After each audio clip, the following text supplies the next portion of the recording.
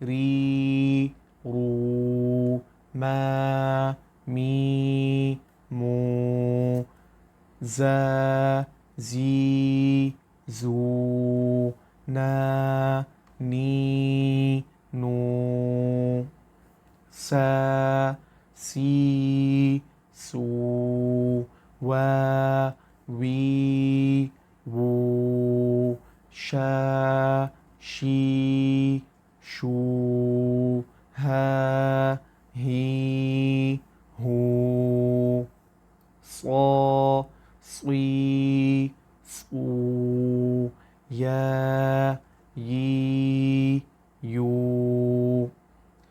उम्मीद करता हूँ मुफ़रदात यानी कि अलग अलग हरूफों के साथ आपको मद्दा पढ़ने आ गया होगा। अगली क्लास में हम मुरक्कबात के साथ इनकी मश्क करेंगे। शुक्रिया।